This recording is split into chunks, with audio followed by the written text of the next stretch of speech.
What's going on, everybody? Doc and Sloth, we're back with some RLCS updates for the most recent North America and Europe play-ins that we had this past week. Hopefully, everybody had a great Labor Day weekend. We're gonna play some Rocket League doubles here, and we're gonna talk about RLCS. I'll let Sloth take it from here. He's our RLCS guru. Yeah, if you can't be good, oh boy, I'm sorry, I'm really sorry. If you can't be good, watch people that are. Yeah, That's what I do. So we got our teams. We have league play all set up and good to go, and not only for RLCS but also for RLRS, which is the Rocket League Rivalry Series, which is basically just expanding the pool of teams that are playing professionally in league play every week. We're just expanding those a little. So it's basically going to be the teams 9 through 16 that are just on the cusp of making the league play for RLCS. They're going to be in this lower tier. So it's going to be pretty cool. But we've had a lot of surprises. It seems like every year we look at teams on paper, we're like, gosh, those teams are going to be amazing. And then it comes around to actually get the play-ins, and it doesn't go that well. We actually had last year Team Iris, which was Lachinio and Squishy Muffins and Torment, I want to say. And I mean, you look on paper and you say you've got Squishy and Torment. How in the world are you not going to make league play? And they didn't. They didn't make it. There's always going to be surprises. There's always going to be people that we didn't expect to get in, and vice versa. So North America, we have, I would say, not as many surprises, but Lachinio didn't make it again. He formed another team after he and Kronovi split up, and then he and Iris split up, and he didn't make it again. So take that for what it's worth. He's kind of said some controversial things in the community and stuff. So you know, don't wish bad on him, but it's kind of interesting to see him kind of drop off after all that happens. But the teams that we have in are NRG, Rogue, Cloud9, G2 Esports, and Renegades. And those are all teams that we've had from last year, and those are teams that we really expected to get in. The thing that was really surprising to me is Sad Junior's in again. I've never been particularly impressed when I watch Sad Junior play, but that dude, he makes LAN every year. He makes league play every year. He just gets it done. So he is part of a team called FlyQuest with Corrupted G and Chrome, and Renegades switched up a little bit. They're Dapper, Moses, Timmy, and actually Miho's on the bench. So that is actually a pretty stacked roster too. You get into a 1v1 situation at all with that team, and you might as well just give up. That's not going to end well for you. But that's it. Other than Emotion, which is a brand new team, not even really on a lot of people's radar for much of anything. I've seen one or two of those guys on Johnny Boy's stream, but that's been about it. That's really all we've seen. So that's actually a pretty big surprise.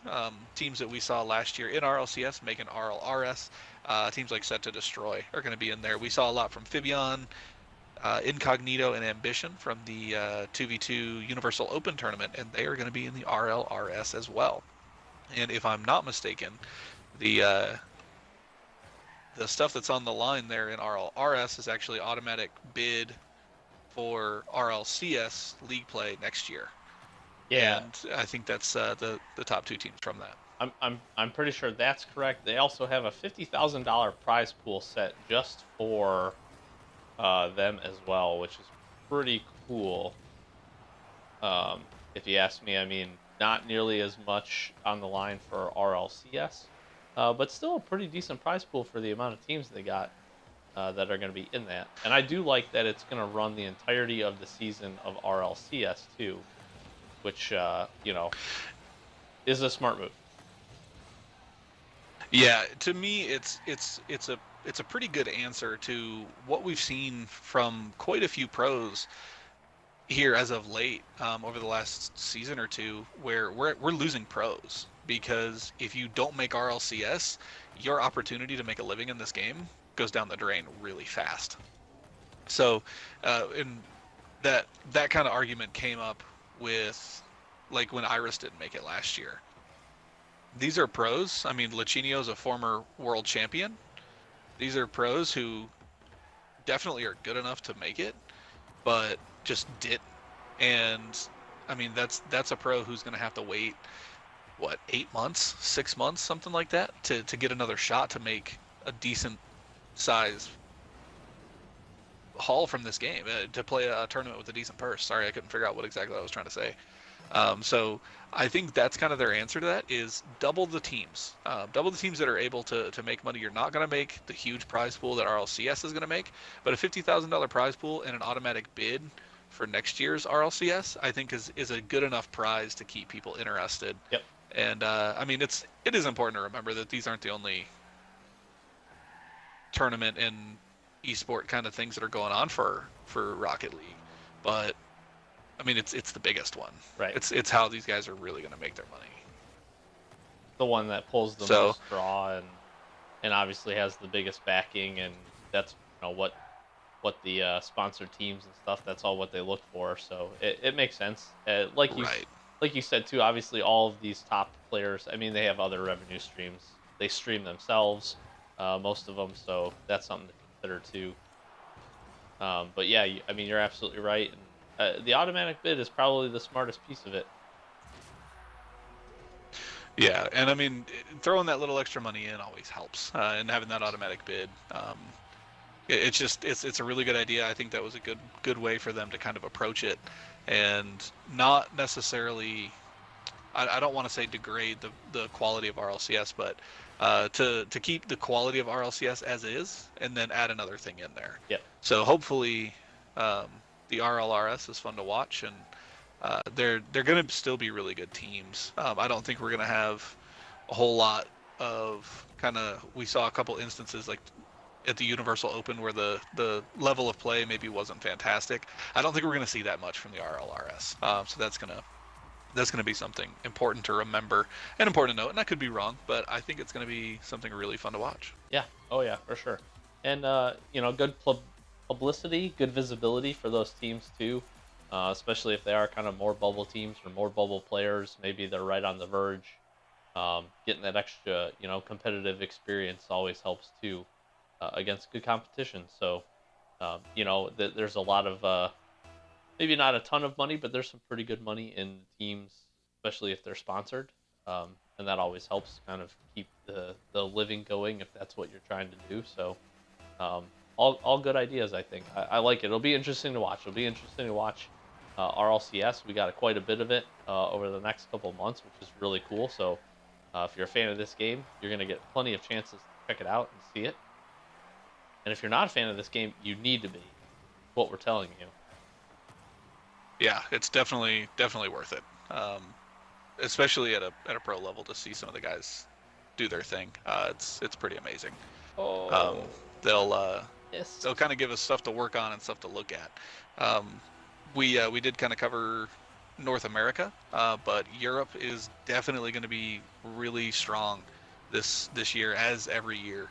But we did have a couple surprises. I was really a big fan of Leftovers last year, and Envious. The interesting thing now is that Envious swapped out Greasy Meister for Maestro, a move that I wasn't particularly happy with, but it seems to be serving them decently well, and Maestro went to the Leftovers. So Maestro joined Snasky and Sicky. Snasky, Sicky, and Maestro did not make league play. Those are I guess I should say three. Those are three of the strongest players on paper that I've seen in this kind of roster switch. And they didn't make it, and I was very, very surprised. That's a really big thing for me, to see Leftovers not make it. But for the most part, I think we've got a lot of surprises and stuff in Europe. We'll have the big teams. We'll have NVS. We'll have Flipside. We'll have Gale Sports. We'll have Mocket. All these teams that are absolute shoo-ins. If one of those teams didn't make it, there would be a lot of surprise. That would just be insane, because those are just your top tier teams right now, and I don't really see them going anywhere. But we saw Method do really well in the Universal Open. They went ahead and made it. Aeriality is a new team with Continuum and stuff, who used to play with Skyline, if I'm not mistaken, who I believe Skyline made RLRS, which is cool. But Who am I missing? Excel with Niels Cook, who the part of the old Cownose roster. So Europe, I think, has this really high-low option. We have the teams that we just talked about with Mockett and Gale Force and stuff, and then we've got some teams that are definitely teams that are gonna probably, I think, surprise people, but don't have that name recognition. Oh yeah, absolutely. I didn't get a chance this past weekend to watch all the matches, but I did catch a few, and Aeriality was actually one of them that I did catch, and I was very impressed by what I saw and their level of play. So it's always good. Some new blood, some new teams in there, some some swap ups and different faces, and some different skills are always cool to see. So I agree with you on that one. I think it's going to be a really interesting RLCS season this year. Yeah, I think that North America is probably the strongest they've ever been. But with that said, there's a lot of strong teams in Europe that are just going to be really difficult to get through. LAN is going to be amazing. LAN is going to be super, super great. I actually am not sure if I've seen where LAN is going to be this year. I'm not sure if they've decided or not. I have not heard. It might be on the internet somewhere. So if you're watching this and you know, drop a comment. Let us know down below. Um, we try to be up on our news, but every once in a while we miss a detail. So, what's gonna happen here? I'm thinking they're low on boost. I was kind of trying to mess with them, toy with them a little. We are seeing the return of the Supersonic Avengers, which is going to be really cool. That's an old team from season 1. Obviously, completely different lineup and stuff, but that's a really cool throwback, I think. But I think ELMP is part of that roster, which traditionally I think Supersonic was kind of British players, and ELMP is German. But it's going to be a lot of strong German players this year. I'm really hoping the World Cup becomes a kind of a yearly thing. Would be pretty cool. I'm not about that waiting 4 years kind of thing. So Yeah, that's way too long. but I mean, as far as waiting 4 years goes, it's worth noting that the IOC, the International Olympic Committee, is hearing bids for video games, non-violent video games for the 2024 Olympics. Yeah, but you So can blow it people up seems in like, this game. That's pretty violent. well, that is a little violent, and you will break some controllers. So I'm really hoping, cross your fingers, we could possibly see Rocket League in 2024 Olympics. That would be cool. Crazy. I'll hold my breath. Not necessarily in a good way.